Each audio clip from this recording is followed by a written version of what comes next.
நீலகிரி மாவட்டம் உதகை அருகே உள்ள உள்ளத்தி ஊராட்சிக்கு உட்பட்ட அழகர்மலை கிராமத்தில் சுமார் 500க்கும் மேற்பட்ட குடும்பங்கள் வசித்து வருகின்றனர். இந்நிலையில் பல ஆண்டுகளாக இந்த கிராமத்திற்கு அரசு பேருந்து சேவை இயக்க வேண்டும் என பலமுறை மாவட்ட நிர்வாகத்திற்கும் சம்பந்தப்பட்ட துறை அதிகாரிகளுக்கும் மனு அளித்துள்ளனர். ஆனால் இதுநாள் வரை எவ்வித நடவடிக்கையும் எடுக்கவில்லை என இப்பகுதி மக்கள் குற்றம் சாட்டுகின்றனர். மேலும் தினந்தோறும் பள்ளி மாணவ மாணவிகள் மற்றும் அப்பகுதி மக்கள் சுமார் 3 கிலோமீட்டர் தொலைவில் உள்ள தலைக்குந்தா பகுதிக்கு நடந்தே செல்லும் நிலை ஏற்படுவதாகவும் அவர்கள் கூறுகின்றனர்.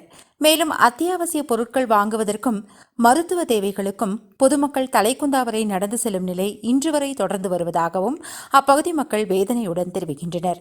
எனவே பள்ளி குழந்தைகளின் நலனை கருத்தில் கொண்டும் முதியவர்கள் மற்றும் பெண்களின் நலனை கருத்தில் கொண்டும் மாவட்ட ஆட்சியர் உடனடியாக கிராமத்திற்கு பேருந்து சேவை இயக்க வேண்டும் என அப்பகுதி மக்கள் கோரிக்கை விடுத்துள்ளனர்.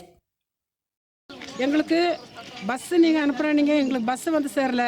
உடனடியாக எங்களுக்கு ஒரு பஸ் அனுப்பி விடணும். எங்களால் தலைக்குந்தாவிலேருந்து அரிசி செமந்துட்டு இங்கே நடக்க முடியாது. அந்த தலை சேமியாக நாங்கள் செமந்து வந்து இங்கே சேர்க்கணும். எங்களாலேயே நடக்க முடியும். நாங்கள் அரிசி செமந்துட்டு வரணும். எங்களுக்கு ஒரு பஸ் வசதியும் அரிசி ஸ்டோரும் எங்களுக்கு பண்ணி கொடுங்க மேடம்.